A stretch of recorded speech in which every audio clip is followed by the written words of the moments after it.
Hey, Drew, over here. Coach was asking about Gunner and asking about some of the improvements and that kind of thing he's made. And one thing you brought up was a decision-making process for him, how it's got consistently better as the years go along. Obviously, you work with him closer than anybody. Kind of talk about a little bit along those lines, what you've seen from him as far as getting you guys in the right play, right call, and that sort of thing. I mean, yeah, he puts in a lot of time, work, and effort into just off the field stuff like watching film, doing choosing plays he likes and stuff like that. And I just see him doing that and working so hard while we're watching film. He's in there writing stuff down on a piece of paper, what plays he likes, what he sees against this coverage. And I just think throughout the year he's gotten better and better at doing that and just putting in work off the field and deciding what he's going to do on Saturdays. That's helped him be able to do that.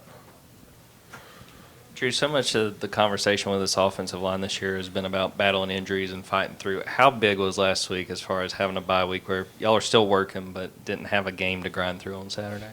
Yeah, I mean, Ole Miss, I think it's the first time we've had the same starting offensive line, and it's just been moving parts the whole other part of the year. But it's also good to have moving parts because we've created a lot of depth through doing that and people that we can rotate in the game and keep the offensive line fresh, and that's been really good for us. And just having a bye week to get even more healthy, kind of not as banged up as anymore. And it's just good to be able to go out there and this week and just have a full offensive line and a lot of depth. What's your earliest memory of this rivalry? I've been asked that a couple times, and I haven't really been able to think. I don't remember the Gator stomp or anything. I remember, I think someone fumbled going into the end zone. Florida fumbled once, and we ended up winning the game. And that's probably my earliest memory. I was watching it with my grandparents. I really don't remember who it was. I just remember Florida fumbling and us winning the game. Yeah, how helpful can a bye week be for some of the freshmen you guys have had, like Dontrell, like Juan? How big of a jump can those guys make just with a week to focus on themselves going into this one? During the bye week, we reflect on what we've done good and what we've done bad and how we can improve in all those categories. And we watched tape from some of the games of what we've done good and bad, and we try to apply that to practice. And I think that's really good for them just to be able to see what we've done in the games, because normally in the season you have one day to look at the game you just played, and then you're on to the next game.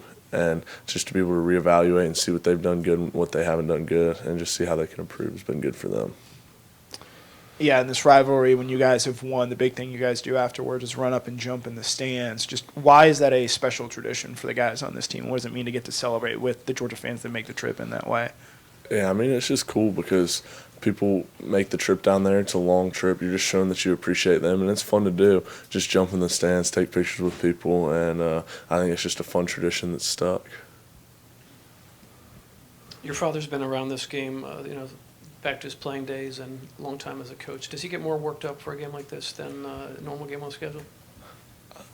I think so, but I'm really not 100% sure. I know that he gets more worked up. He gets worked up for all of them for a different reason, just because he's played in games like against these teams, so many games against most of the teams we played. He has something that he remembers from each game that works him up about it. Drew, I know I guess this is the third year you've done the Rick bowling deal. I know you guys have other team outings and you do a lot together, but what's different about that, and how much fun is that, and how competitive is it within the team? I guess I think Woodring might have won it. Is that actually something? Yeah, I think Woodring won, but it's cool for me, especially because I got to be around Coach Richt so much whenever I was younger, when my dad was here, and just getting to see that and go out and see how many people are in support of an event for him is awesome. And it doesn't get too competitive. I mean, no one really goes too crazy, but I heard Lawson was in my lane, and he had to bowl the first game, and I bowled the second game, and I heard Peyton heard Lawson score and then wanted to beat it, and that's how he ended up winning, something like that. Drew, I know we've asked you before about being a legacy player, your dad and all that being here. But what does that, when you look at it, what does that mean to you to be a legacy guy here at Georgia? And obviously there's some other guys, their dads played here too on this team right now. Are you guys maybe a little bit closer because of that?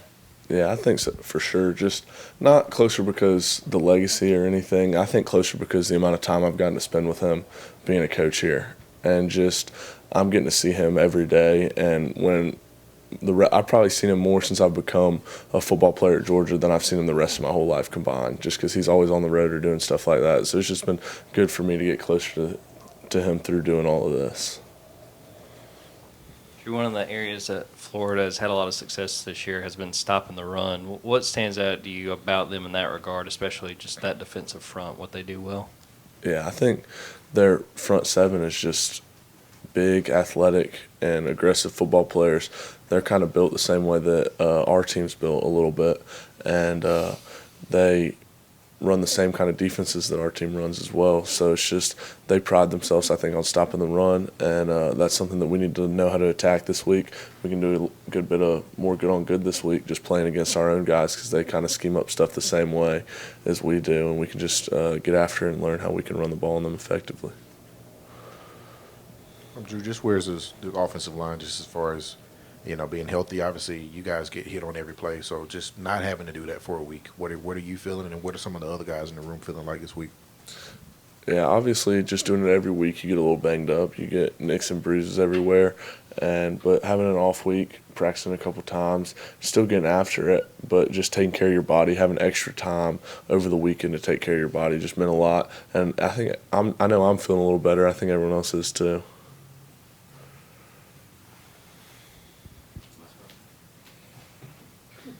I was waiting for the last question because it's totally off topic, but we got Halloween coming on Friday, so I want to know what was your best, worst costume as a kid, and if I come over to your place on Friday, what are you serving?